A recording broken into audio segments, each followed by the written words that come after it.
Do you think there's any chance of a reconciliation if done privately? Well, if done privately, it's absolutely impossible to look into a crystal ball and say absolutely not.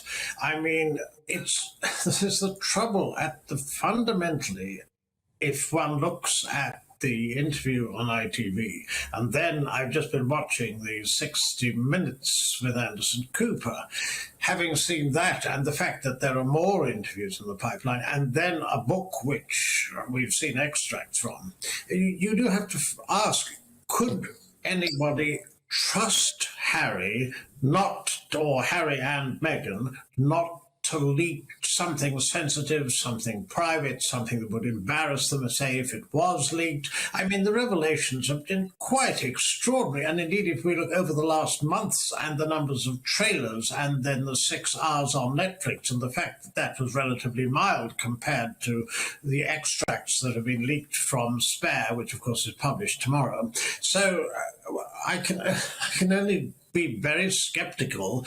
Obviously, the palace are remaining quiet, and I would not expect that to alter. But it does seem to me that fundamentally the fact that he's made it absolutely clear that members of the royal family, senior members, rather obviously King Charles when Prince of Wales, and certainly he made it clear that he believes that Camilla was involved in this, certainly in the 60 Minutes interview, and obviously he's involved William.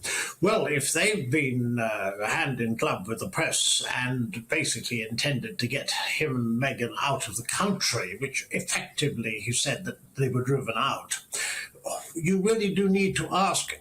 It's a very unpredictable line of thought. Who is advising him, for example? Is he taking any advice? Who would give the advice, say, to list the number of the Taliban who he killed during his second tour of duty in Afghanistan? You really wonder how, in the middle of therapy, which he's been for 7 years apparently, how exactly his mental processes are, as it were, being being somehow helped along, certainly influenced strongly, I'd suggest, by Meghan and possibly by others, and where this leads where he wants it to lead.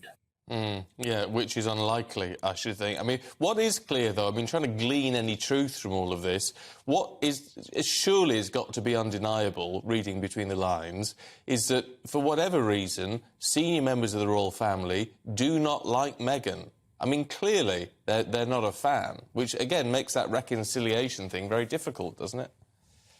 It would make reconciliation difficult if they were seeing a lot of each other, but since Harry has made it absolutely clear they're not going to return to senior working royals, not that that was ever likely, indeed I'd say it was absolutely impossible, you don't have to like someone simply to be polite. What has been extraordinary is the level of the revelations, the attack by William that's been alleged, the undignified behaviour after the Prince Philip's funeral. It really is quite amazing. And since they are so unpredictable, this is part of the trouble. But liking, I mean, it's perfectly obvious from everything that was said in the ITV interview and also in the book that, for example, Catherine and Meghan had absolutely nothing in common, and they certainly didn't get on. And the Fab Fours and Harry is right here, an invention that was clearly far, far too optimistic.